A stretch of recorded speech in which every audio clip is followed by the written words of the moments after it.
Bianco Celeste, Giallo Rossi, Bianco Neri, Nerazzurri, Rossi Neri, Viola, and Giallo Blue.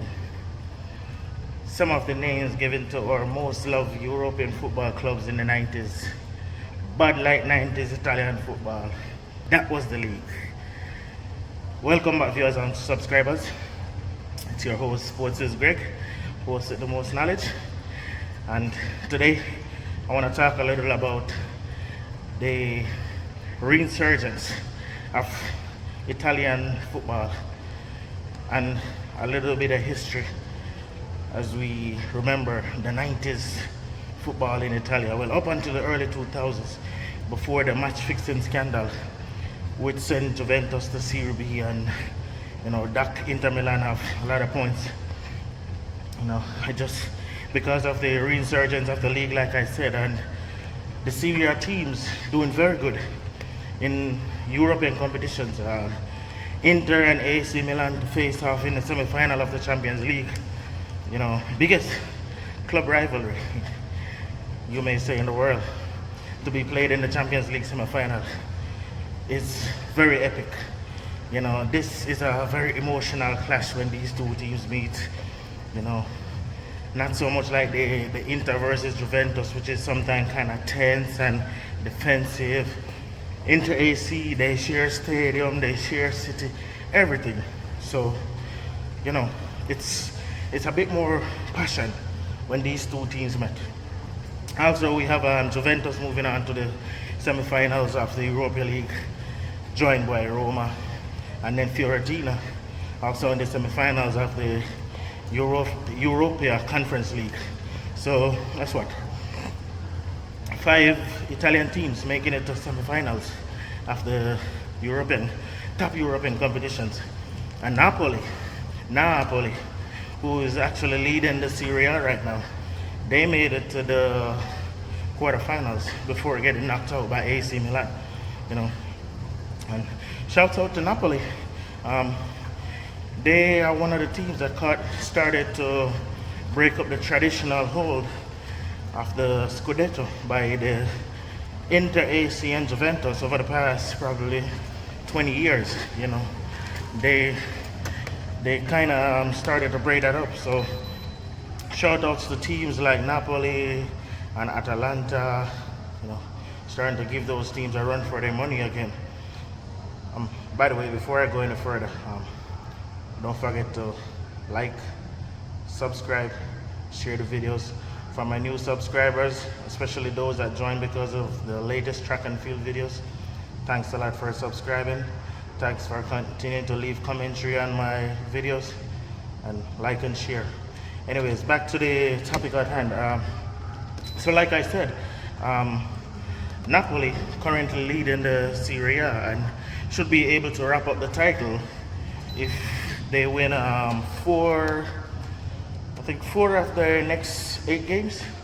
They would have wrapped up the title. So shout outs to Napoli for that. But yeah, back to the 90s. 90s Italian football was very special. If you did not get to see it, you missed out on a lot. As epic as the current English Premier League is, I don't think it has nothing on what 90s Italian league was. The 7 teams that I just named out, based on their colors, their nicknames, Juventus, Bianconeri, white and black,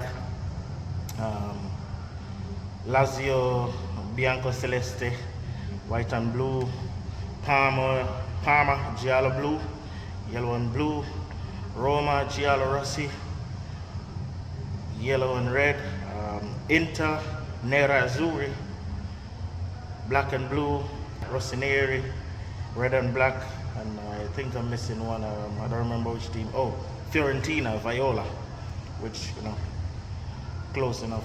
You should know violet. Those were the teams that year in year out in the 90s were always challenging for the Serie A.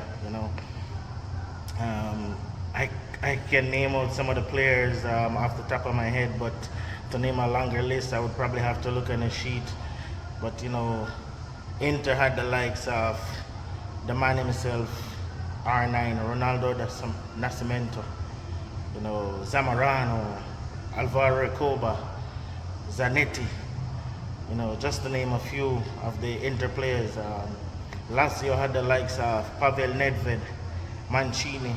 A lot of people know Mancini from his coaching days, especially at Man City. But let me tell you, he was a bad number 10 back in his days. I mentioned Nedved already. Marcelo Salas was in that team as well.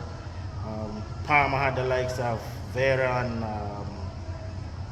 Crespo, Chiesa. Inter had, I left out Simeone from Inter's team.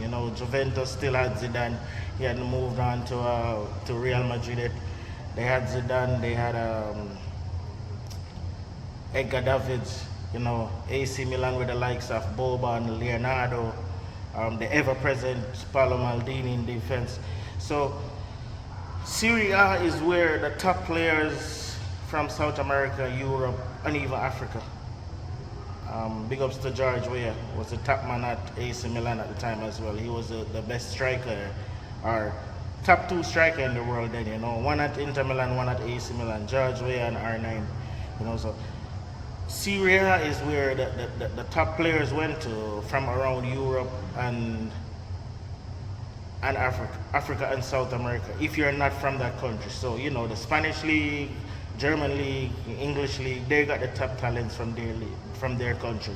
But the top talents from the other European countries, from South America and Africa, everybody headed to the Serie A, and that was the league then. Like I said before, the match fixing scandal back in early 2000, everybody looked forward to watching Serie A on the weekends. Sometimes games started from Friday afternoon all the way through Sunday, and every season in the Champions League, a Serie A team was at least represented in the semifinals. Even if they didn't make it to the final, there was a Serie A team in the semifinal. So back to present day. Like I said, it seems like they have made a resurgence. The Serie A is back. I think it's safe to say that the Serie A is back. Napoli with the likes of Kvitska, the Georgian kid, and Victor Osimhen, Chucky Lozano, the Mexican. If they can keep Victor Osimhen, as a matter of fact, and Kvitska, they will be a force to reckon with in Europe next season as well. AC Milan has been on a rebuilding process. They also have players that teams might be looking at, especially a player like Rafael Leao. Juventus, they were docked 15 points at the beginning, at the early parts of the season.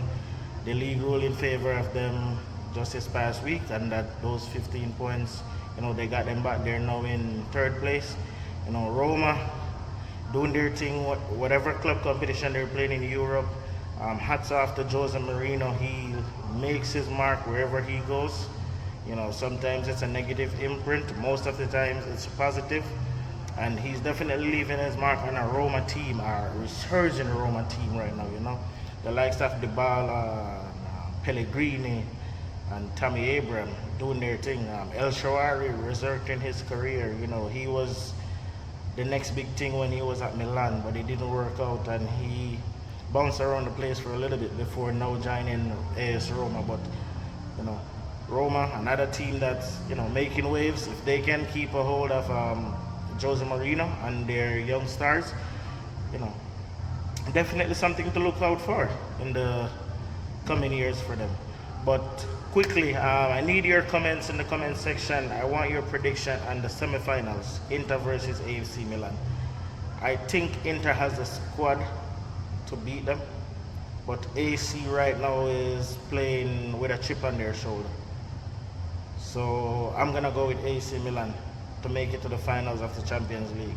But who do you have? And I also have Roma winning the Europa League. Mourinho just knows how to win it.